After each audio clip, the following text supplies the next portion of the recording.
Round 18 is now upon us from Spa Francorchamps in the British Sim Racers Touring Car Championship, presented by Engine Oils Direct. I'm Andrew Woodhouse here with Adam Bath, and Adam, with just over a minute to go here, we have an exciting reverse gridding prospect, don't we? Yes, and I think the main focus is on the weather. Once again, an overcast race, and as we saw in race 2, cold brakes and cold tyres are a nightmare for these Kia Optimas. Who knows what is going to happen into Eau Rouge. Julian Janowski is on the pole with a whole load of unknowns behind him on the grid. It's surely going to be an epic spectacle.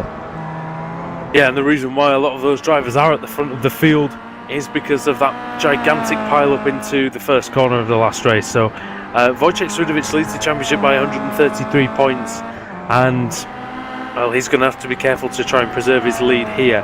He starts from 12th place for Apex Racing TV today. So Adam, I think caution has to be the word, doesn't it? That has to be the focus through the first lap, especially with the cold tyres. Yeah, we saw all of the championship contenders get through the first corner without incident. If there's another crash in this race, I doubt that we're going to see all of them get through it this time. I think one of them is definitely going to get involved. Let's have a look at the full rundown of the reverse grid. On the pole position, Julian Janowski, and alongside him, Dan Blake. And third place on the grid, Rob Burton. Fourth is Gordon Wilson. Fifth, Robert Graham. Sixth, Peter Newman. Seventh, Ben Gregory. Eighth, Jerome Kaiser. Ninth, Linus Bostrom. And 10th, Simon Field. 11th, Russell Laidler. 12th, Wojciech Srudovic, our championship leader.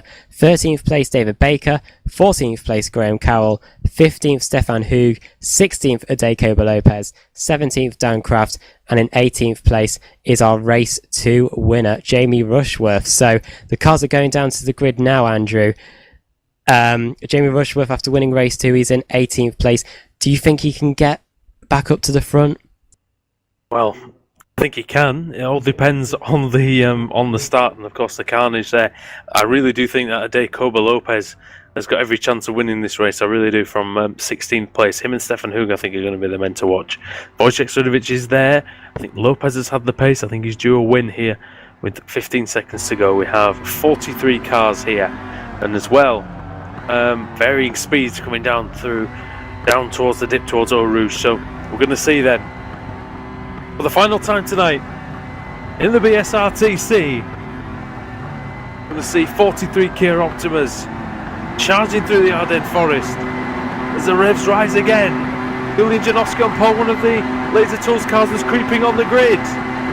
Green light is on, great start, and that Laser Tools car didn't even get off the grid. Janowski's there.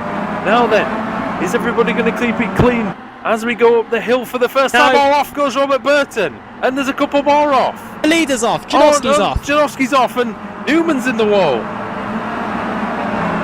So Robert Graham takes the lead. I'm just going to look at the front for now, Andrew, as we head down the straight towards Lake Com. Dan Blake is in second. I think that's Ben Gregory, the Pro-Am driver, in third place, and Gregory's trying to get second place. And look at everyone four abreast once again. That's Kaiser involved up into Lake Com. Robert Graham takes the lead for Laser Tools. Second place is, I think, Ben Gregory. Yes, could we get a Pro-Am winner in the BSRTC? We're about to find out over the next 8 laps. But Dan Blake's made a bit of a mistake. He's dropping back down the order as well. But the lead, already up to 4th position. Incredible. The championship contenders do it again, Andrew. What a frantic start. The leader was Janowski for about 10 seconds, but now he's off. Yeah, it was a cleaner start. Only 2-3 drivers made mistakes through Eau Rouge, so that's good. Rushworth is already into, is that 7th place? Yes, and there's just been a bit of a massive crash in the background at the back of the field. It involved I think. Yeah, and some of the Elite 220 cars, and I think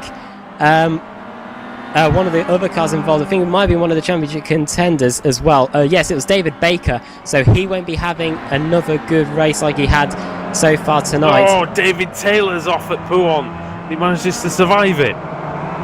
Srudovic up into third place at the moment. This is truly stunning by the championship leader as we head through Stavelot for the first time. Ben Gregory, though, he's closing in, and look at in the background, that's one of the Elite 220 cars having a battle with one of the Lugnuts cars as well as we head through Blanchimont. Kober-Lopez is in there as well, just behind the Apex Racing TV car. Now Jamie Rushworth going round the outside of Blanchimont, and he's disappeared, and he's going to be back on anytime soon. There he is. Can he get his braking point right into the bus stop chicane? As arguably, he maintained his position by going off the track. As you see, Stefan Hu going around the outside of Linus Broström. Jeroen Kaiser is there. Graham Carroll's there, and also Dan Kraft now coming under pressure from Ade Coba Lopez. But one thing Lopez is going to find is Adam Kraft isn't going to be an easy task to pass on this track. Yeah, I don't know whether Broström must have an issue with his car or something, because we saw in race 2 he didn't have any pace, and it's the same now in race 3. And as you were saying, Dan Kraft very hard to pass as we head through Eau Rouge for the second time. I'm excited about the prospects of Ben Gregory taking the lead here, because we haven't had a Pro-Am winner yet this season. We could have that on the cards tonight, but surely Ben Gregory will have to hold off the likes of Savidovic right behind him. Jamie Rushworth there is now up into 4th place. He's managed to get past Dan Kraft, with Stefan Hug in 6th now. It's definitely shaping up to be quite another epic race. Robert Graham's into the lead for the first time this season. Ben Gregory 2nd. Could be echoes of Matt Neal in the BTCC in the late 90s. We'll see if he can do it, but he's got to ward off Svidovic first. Pro-Am leader against the points leader overall. And Savidovic is all over him as we head into turn 7, the corner with no name. Surely it's a matter of time now before Gregory has to yield the position to Wojciech Savidovic. We're heading into Pouon, and I think Ben Gregory has every right to slam the door in Savidovic's face. I know he's a Pro-Am driver, but how often do we see a Pro-Am driver at the front of the field? This is Ben Gregory's opportunity to get a win for the Pro-Am cars as we head into Fania Chicane. The leader at the moment is Robert Graham. Robert Graham is one of the pro drivers, I think, as we head through to Stavolo, but Savidovic is all over the Timo car. Gregory trying to go around the outside. Surely he'll be setting him up, though, into Blanchimont. Gregory's advantage is the fact that Robert Graham is sat just in front of him, so he'll get a slight slipstream off that Laser Tools car, which might help him defend against Svidovic. See Rushworth in 4th position. He's just got ahead of Simon Field. Stefan Hug is in 6th position. Linus Broström defending from Jeroen Kaiser and Ade Coba Lopez at once. I apologise, Andrew. We have got a Pro-Am 1-2 at the moment. Kaiser's through. Kaiser's through in Blanchimont. Fantastic move, and Savidovic is all over the back of Gregory into the bus stop chicane. He's got the outside and now the inside. Savidovic is up into 2nd, and as I was saying, Andrew, Robert Graham is a Pro-Am driver, so he is in the lead of the race for the Pro-Am cars at the moment and for the main field as well. As we end lap 2, a bit of tyre smoke in the background, 6 laps to go, and Savidovic is surely on a mission. He wants that race 3 win. Could have been somebody locking up into the bus stop there as Gregory now has the chance. If he can stick behind Svidovic, he may be able to get that position back up towards Lecumbe. We'll see what happens. Terrifying rollercoaster of Eau Rouge in this Kia Optima. I can't imagine what it's going to be like. Savidovic is all out of shape there, but he definitely got a better run than Robert Graham. He's in the toe of the Laser Tools car, and as we head down the back straight towards Les Combes, he's in the slipstream. He pulls out to the outside line. We've seen this move work so many times tonight. Surely it's a done deal. Savidovic has got the lead now, and he's got Graham the overlap. Oh, he hits him! Savidovic into the wall, flips over. Oh my goodness, and now Robert Graham's back in the lead with Ben Gregory 2nd, Rushworth 3rd, and Savidovic dropping down the order. Tell you what, that's now not to do Lecumbe, as Gregory's through into the lead then. Side by side. Is it going to be only momentarily as we go down towards Liège? Through turn 7, Jamie Rushworth trying to get in on the active ball. Contact. Graham's miles up in the air. Jamie Rushworth takes the lead. Oh, he's over the fence. Jamie Rushworth takes the lead, and Stefan Hug up into 2nd. 3rd place, Simon Field. I think Graham ended up in the field, but that's almost a tiny bit of karma there in a way for the move at Lecumbe, which was very strong from Graham. Now then, once again we've got Rushworth and Hug at the front of a race where the former started in, where was he? The former started 18th and the last started 15th. Jamie Rushworth, no one in the BSRTC, here's a fact, has won race 2 and race 3. Could we see that happen tonight? Jamie Rushworth now holding on to Stefan Hug. Stefan Hug hasn't won a race tonight, and he might have felt cheated out of a win in race 1 after having that bit of contact with Savidovic. He's got a clear run now at the victory in race 3, but he's got Jamie Rushworth in front of him. Through Blanchimont and down to the bus stop chicane. Will Stefan Hug be able to get the move done? There are still 5 laps to go. Hug has a look. Rushworth really really late on the brakes, but he manages to hang on to the lead. This race has come alive, and there's still 5 laps to go. Yeah, Hoog's the quicker man out there, you can tell.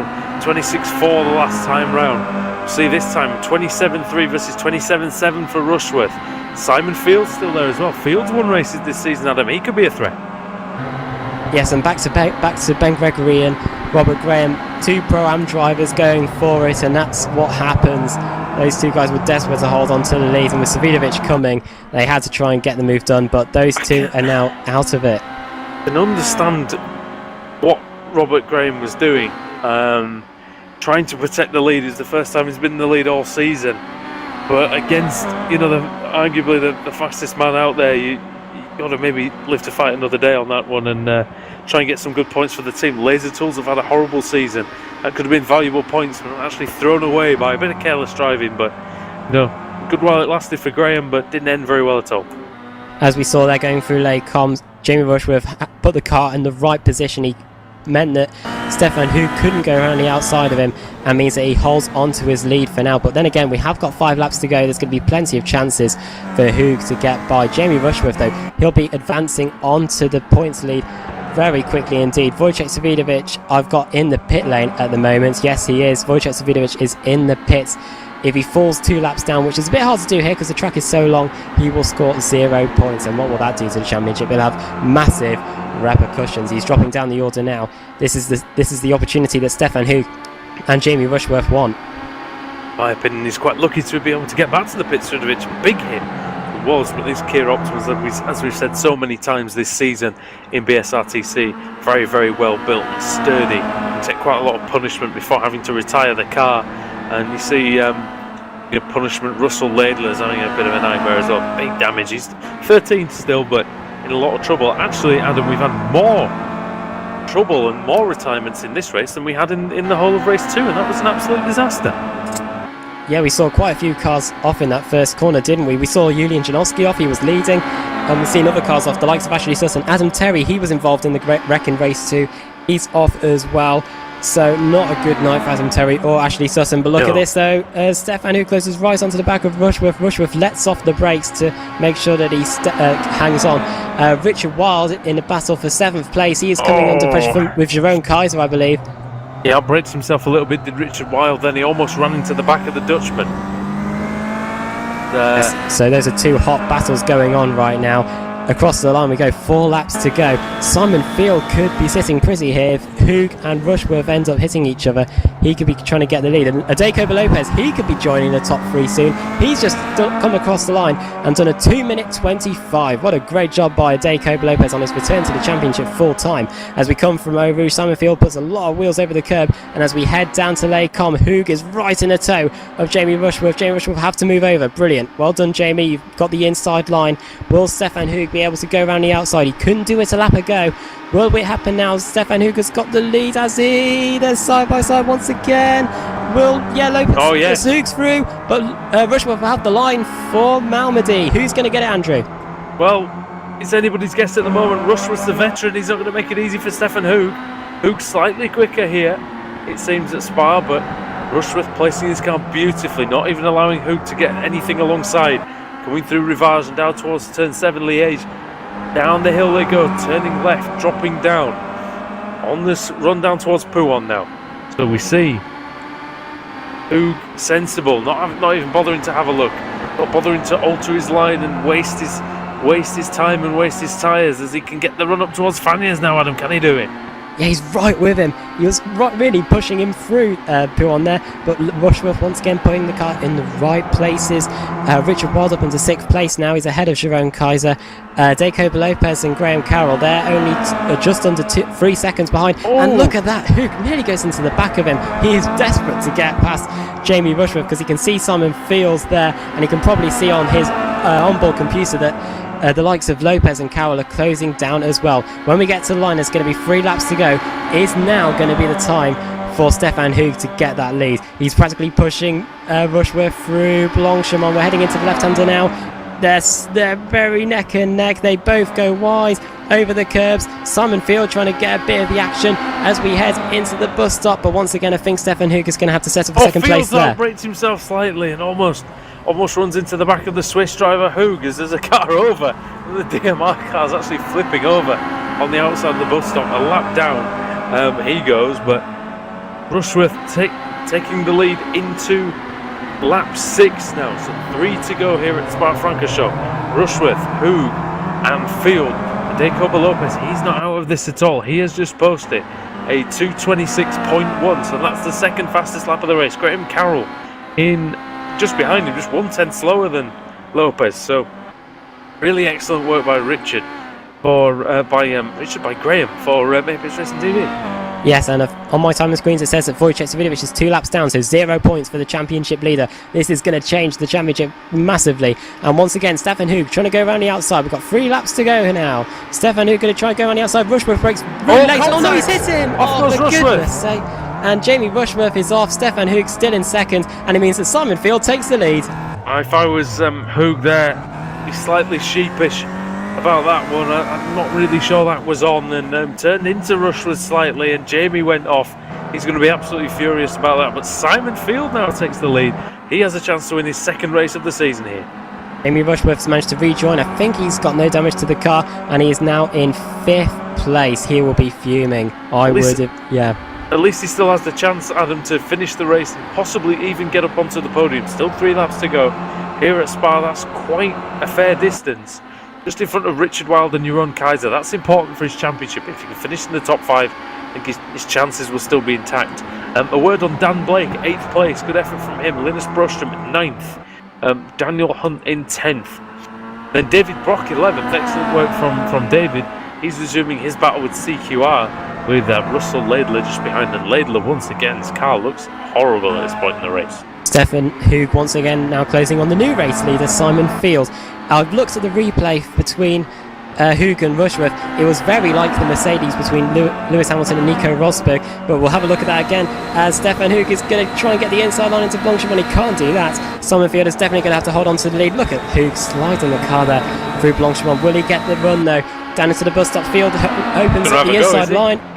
But once again, Field late on the brakes and can stop Stefan Hoog taking the lead. We're about to start the penultimate lap here. Hoog will try and get the cut back out of the exit of the bus stop. I think Field will have to go onto the defensive here into La Source. Hoog's right with him as they come across the line. Surely Hoog's going to have to take the lead. No, he doesn't. He slots back behind the Engineur Direct car. Maybe he's going to try and set him up for a run down to Les Combes, Andrew. Oh no, but he's got a run out of La Source. Field didn't look like he was even trying to defend the position, but he's still got the advantage down towards Eau Rouge. I'm not really sure what Hoog's doing. I think he could have made his way through, but I wonder if he's a little sheepish. After that contact with Jamie Rushworth, Hoog's now got the chance down towards Les Combes. So we'll say, Field's gone wide. Field's gone wide out of Eau Rouge. And we're going to see now if Hoog can convert that into taking the lead. It's the same situation again. He's on the outside line towards Les Combes, but actually Field has now slotted in behind him. So Stefan Hoog goes through into the lead. Unbelievable. Yeah, look at Lopez, Adam. He's right there now. Yeah, a few laps ago they were about 4 seconds behind, and now they're right with them. Stefan Hoog, I think he wanted to try and get a clean move done that time, and he surely did that with Simon Field making a mistake. But with 2 laps to go, Lopez is right onto the back of them, and he looks hungry for a win. It's going to be hard for him to do it though. He's got 2 cars to pass, but with the way these BSRTC races are going, anything can happen. Graham Carroll's there as well, Adam. He is looking to pick up the pieces from any dramas that these guys might have. Also, Rushworth's now gone clear, slightly clear of Jeroen Kaiser in 5th position. So I think that one's safe for Jamie. I think the bottom half of the top 10, we're going to have a look at that because there's some guys in there who we've not seen in these positions yet this season. Daniel Hunt 10th, Russell Laidler 11th. The top 20, sorry. David Brock 12th, Eckhart van Glanop in 13th. The Karcher, that's brilliant from him. Best result of the season that would be. And Steve Walker, Ellis Stevens having a better run. Yeah, these guys up there, you know, Janowski, Gordon Wilson, and Ben Palmer and John Roberts are all in the top 20 so far. Here comes Lopez trying to go around the outside of Simon Field into Blanchimont. Surely he can't get that move done. No, he doesn't. He slots behind Simon Field now as we come through the left-hander. We're about to start the final lap now, but Lopez has got a brilliant run. Oh, he's going to leave the door open again. Surely he's going to get it done now. Lopez is really good on the brakes down the inside. He's just going to get it stopped. Yes, he does. Fantastic. Up into second place, and he's got 1 lap left now to try and get past Stefan Hug as we come across the line. Simon Field made that awfully easy for Jacobo Lopez. He threw that car up the inside into the bus stop, and he went through easily. But Field, I thought we might be having a look at Lopez back into La Source as Carroll's just watching and waiting. I wonder, he's not going to wait for too much longer though. There's 1 lap to go now, down towards Eau Rouge for the final time, and Stefan Hug leads by just about a second here. Let's see if Lopez can get the toe he needs to close in onto the Team O car. Last time around, Stefan Hug did a 2-minute 26.8 with Lopez doing a 2-minute 26.3. So he lapped quicker. The reigning champion laps quicker than Stefan Hug. Can he use this tight and twisty section now to close in on Hug? Let's find out. But oh no, Simon Field nearly runs into the back of him there. That was very close as we head through Les Combes and now Malmedy. The gap remains at just under a second now between Hug and Lopez. Can Lopez close it up now? Into Rivage at turn 6 and then into turn 7 down on the run down to Pouin. Do you think I think he's a bit too far away to get it done, but there's still over half a lap to go, Andrew. Yeah, I mean, he's quick enough, isn't he, that if he can get in the slipstream, when we out of the Paul Frey curve, he might be able to have a little look into the bus stop.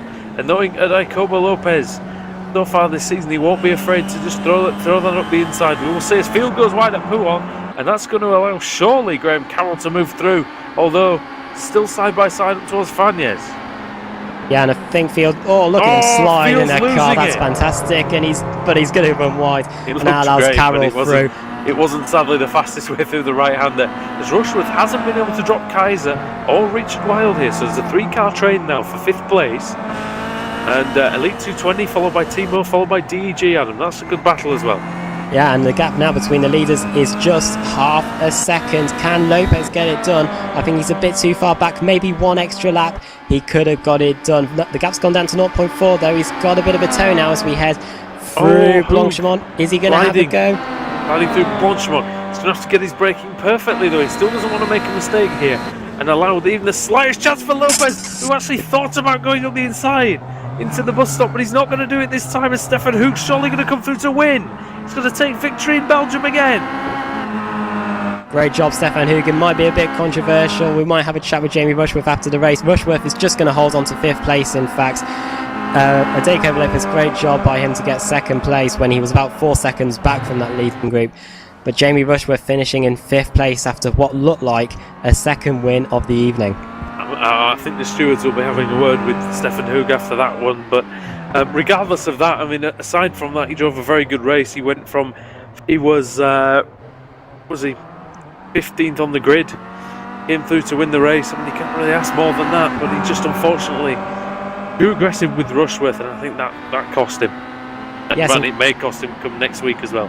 Yeah, and we had even less cars finishing race 3. Only 18 cars finished on the lead lap, and the final classified runners are 3rd place Graham Carroll, 4th place Simon Field, 5th place Jamie Rushworth, 6th Jerome Kaiser, 7th Richard Wilde, another good job for him in DEG after that disqualification in race 2, 8th place Dan Blake, 9th Linus Bostrom, and in 10th is Dan Hunt, and in 11th is Russell Laidler, 12th David Brock, as we've been saying, a great job by him in the Karsha car, 13th Robert Burton, 14th Eckhart von Glan, 15th Steve Walker, 16th Season 1 and Season 2 champion Ellis Stevens, 17th Julian Janowski, our pole sitter who spun off in Eau Rouge, and then in 18th place is Gordon Wilson, and those are our classified finishers, Andrew. What a race, what a battle. And what a race meeting. As we saw in the Formula 1, the best battles can sometimes turn into a war, and I hope that's not the case between Rushworth and Stefan Hug, but it was quite a serious incident, really. Positives, wasn't there, from that race, Adam? Everybody behaved themselves at the start largely, and we had some great racing, and the top 7 was separated by just 8 seconds, and that's pretty good. And as always with BSRTC, we see very good racing, very close racing. I'm going to ask you the main question, though. Who is your driver of the day? Who's impressed you the most in Belgium tonight? I think Hideo Koba Lopez is my driver of the day. I would have said Stefan Hug, however that move on Jamie Rushworth sort of tainted it for me, so I think Hideo Koba Lopez is my driver of the day. I agree with you. Lopez was excellent tonight. He was the quickest man out there. Maybe if he'd have been fighting for the championship, we might have seen him win race 1, I think, as well. But Alex, who's your driver of the day? You've been watching on from the camera position. Yeah, well, he dropped me in there. I wasn't thinking of that one at all. I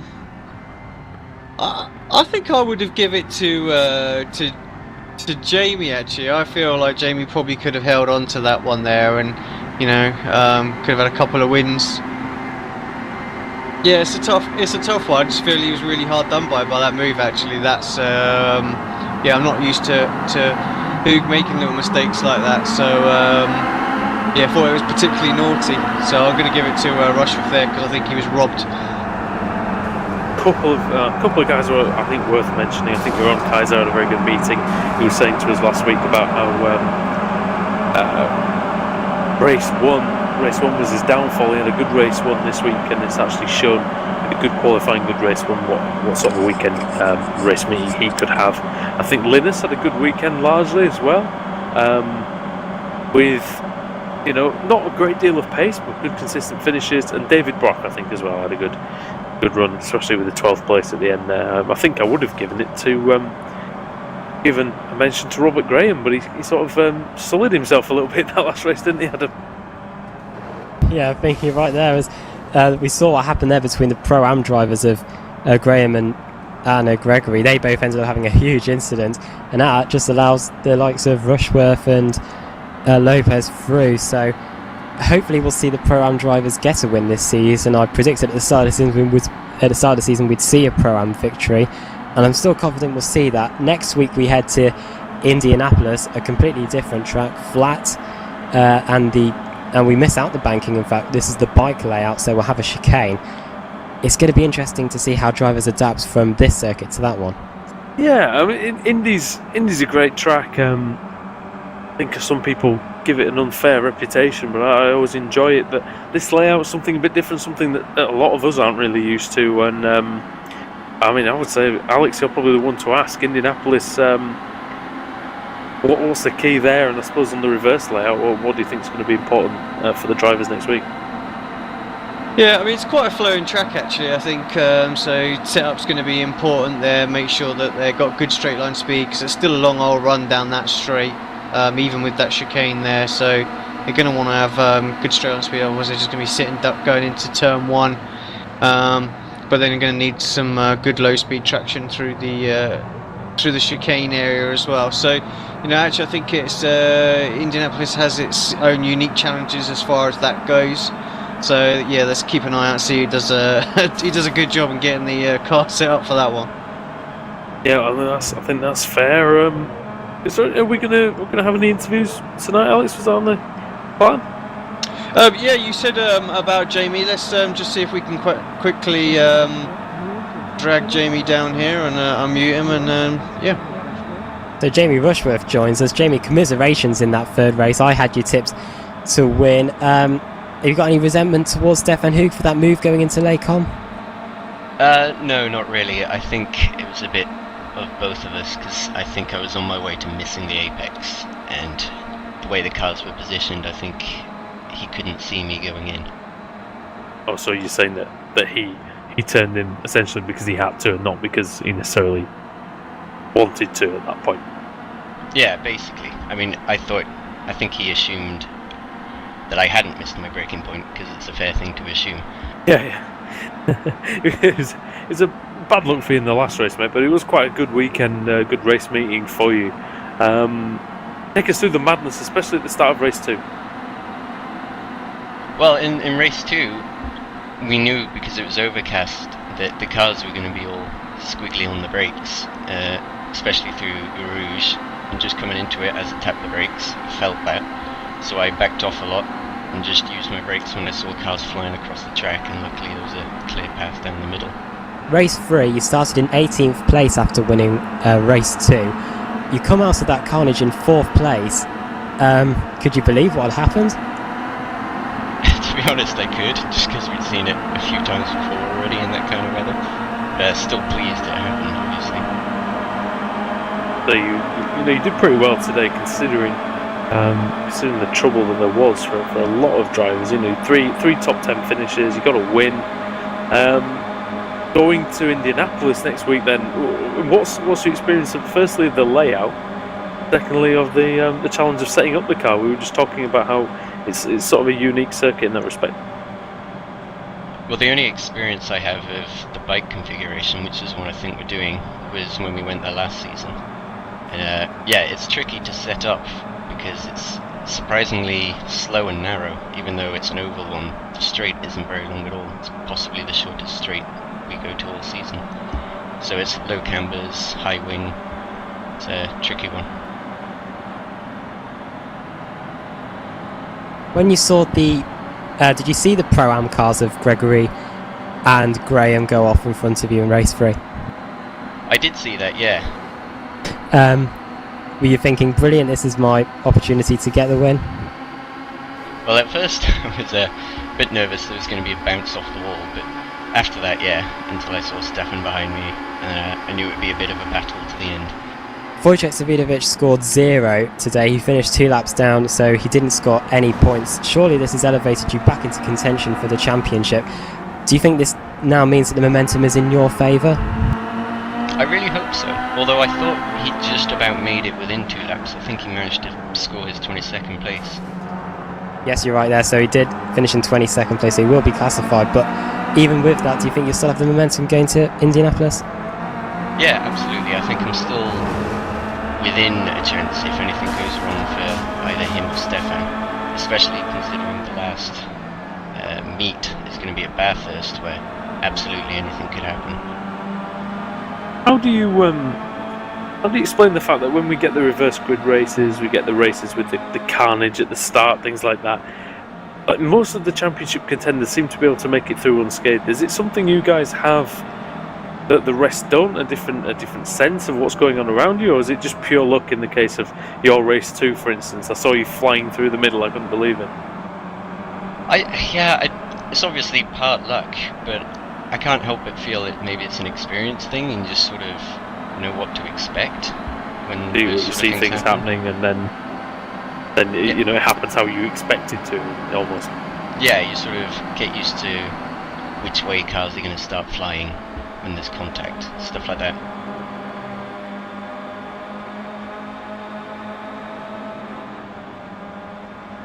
Okay, Jamie, well, congratulations on your race 2 win, and once again commiserations in race 3. I think we'll see you at Indianapolis in a week's time. Thank you very much, guys. See you next week. Thanks, Jamie. Cheers, mate.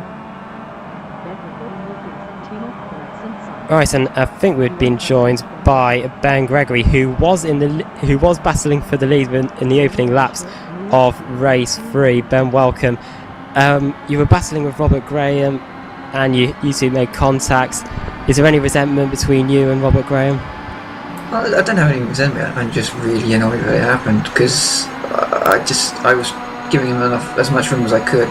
We had a great scrap in race 1, so I knew he defends actually as hard as I do, but I just annoyed that it had to happen. So apart from that, it wasn't the best day for you. I mean, race 2, I noticed you got in a bit of bother at the start. Can you take us through exactly what happened there? Yeah, I seemed to get a good start. I was quicker than the 2 guys next to me, and I just overshot them. They got up Road Rouge, 2 cars spinning in front of me, slam on the brakes, and the car just goes around. I just really wasn't expecting it to be that bad for just trying to avoid an accident, and it just put me around. Sorry, do you set the car up differently for the overcast conditions? Do you have time to make any adjustments? Enough. I was running a little bit more wing than we were running in qualifying, so just to put a bit more wing and just hope for the best, really. We're yet to see a Pro-Am driver win a race this season. Do you think we'll still see one win a race by the end of the season? Hopefully. Last season I led a few laps of Brands Hatch, so I'm hoping to try and do that again. Especially that track. It's definitely what I've been hoping to win for a long time. We head to the Indianapolis bike circuit next week. What corner do you think is the most challenging one on that track? The first complex. Last season we had what is effectively hell. Everything crashed up. Just massive crash. So hopefully that won't happen again. It'll be interesting if there's some cold weather around in America next week as well. But Ben, you still, you're obviously fighting for that the Pro-Am title, the ES Trophy. How do you see the rest of the season panning out for yourself? Is it just about collecting results? I just want to finish. As long as I finish every race, I think the race reasonably well. Top 15, hopefully. I should be able to hold it. So Aaron and the guys behind me are so quick, and I know they're quick, and it's really putting pressure on me now. Okay, well, we'll see you in Indianapolis in a week's time. Thanks for talking to us, Ben. Thank you. And Gregory there, and a bit sorry for him there. It was a bit of a messy incident, wasn't it, Adam? Shall we try and get the other driver's opinion? Shall we see if we can get Robert Graham on? Yeah.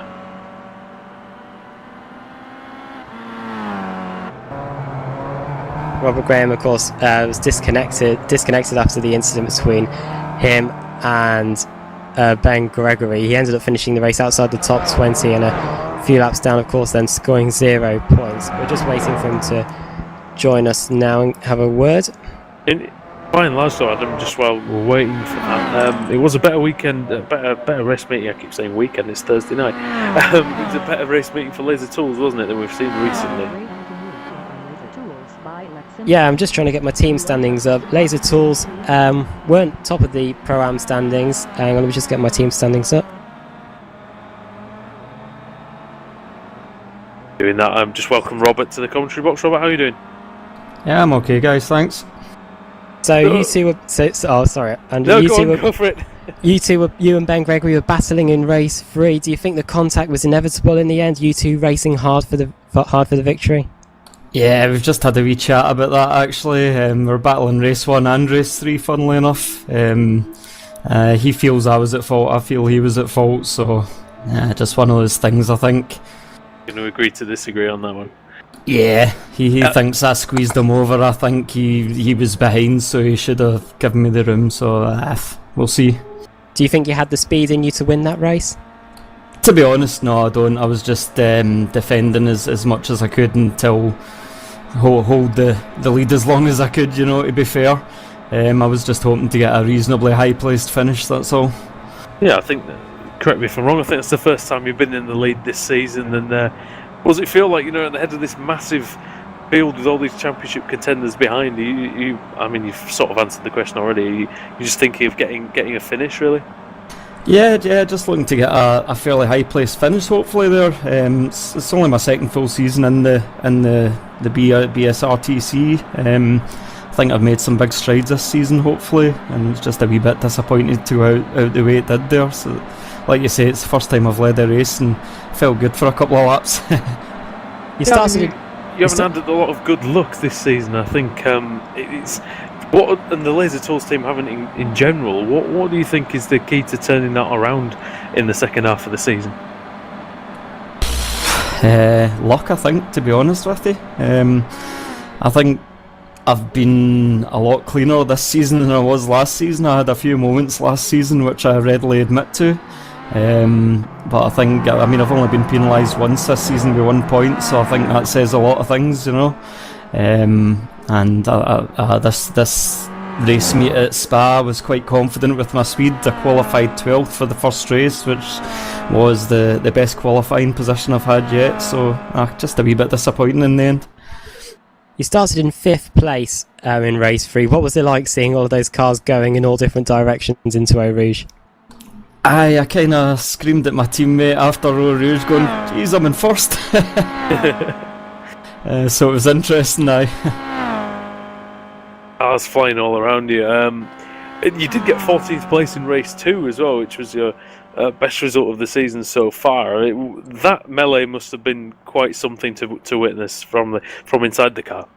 I was involved in the melee in Eau Rouge in race 2. I started from 31st place, and as the the cars started spinning all ahead of me. I ended up losing the back end as well, but thankfully I didn't get too terribly damaged, and I managed to keep going and get quite a good result in the end. Go to Indy next week. Have you? I'm guessing you raced there last year. So what are your thoughts on that, and what are you targeting? What's the objective for that race? Well, I want to kind of move on from this. I think this, other than the results, I think the speed was quite good here, considering. I've just been watching some of the playback, and I saw I was getting called a pro driver there for a wee second, which pleased me. It's definitely not there, but I hopefully just try and get top 20s, and I'll be happy.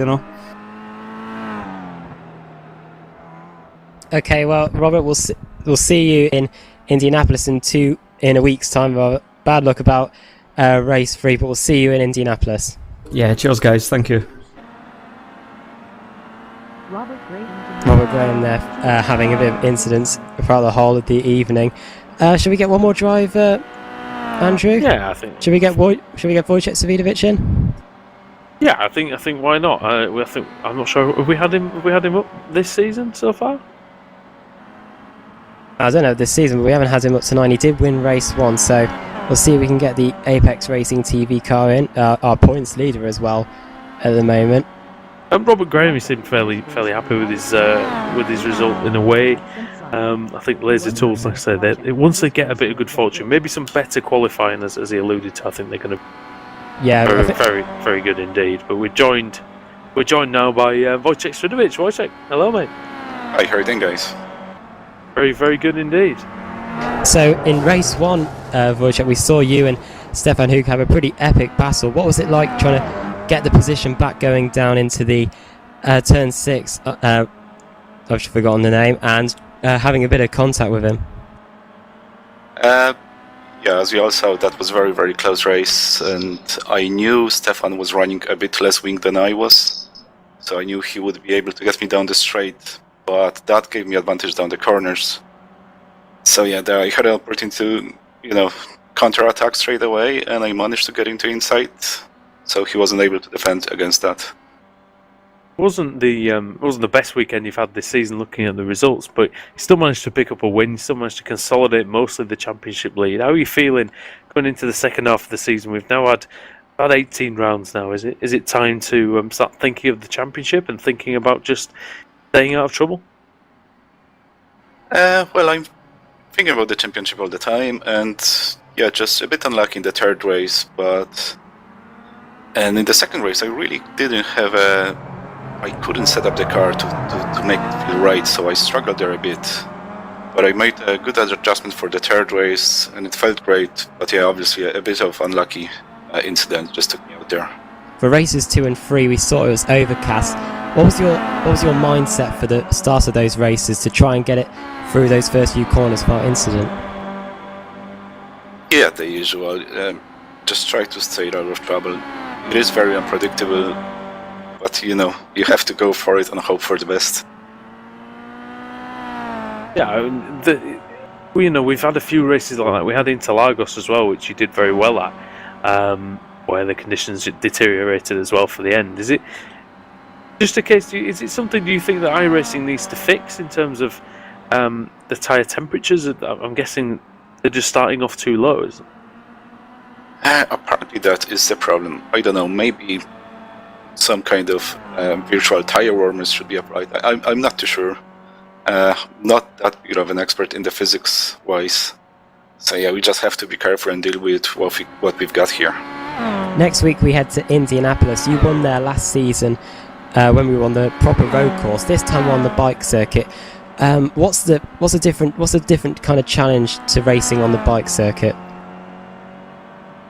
Yeah, bike circuit is the one that goes other way around. Is that right? Yeah, and there's a chicane instead of the banking. Yeah, well, a few of very sharp corners, and that's where the setup will play a big role, because you have to find the balance between the long sweepers and those very sharp chicanes. We'll see on the day how it goes, because yeah, as I said, you have to adjust the setups on the fly with the weather. That's it. obviously very difficult to adapt to that sort of situation. But how much does your expertise from Indianapolis last season, will that give you any advantage at all on this new layout?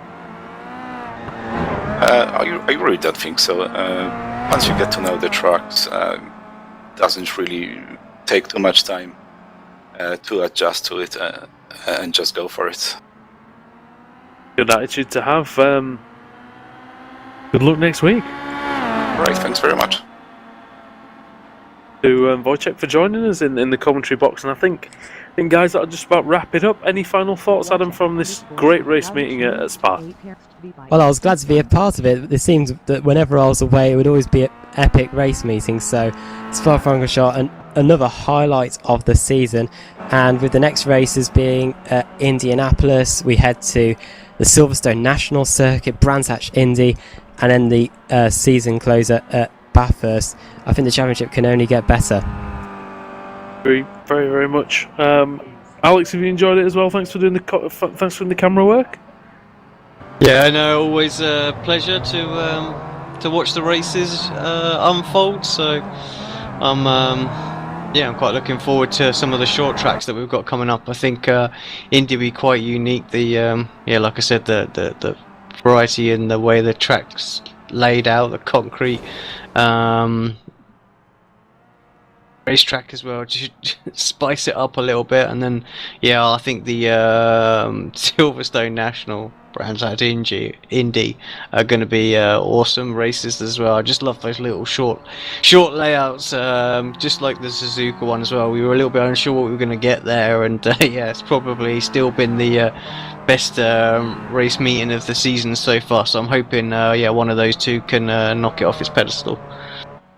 Alright, Alex, thanks for your input there. Thanks, Adam, for joining me once again. It's been good to have you back, mate. And are you looking forward to Indianapolis? Yeah, I cannot wait for it. Bring it on next week. Alright then, guys.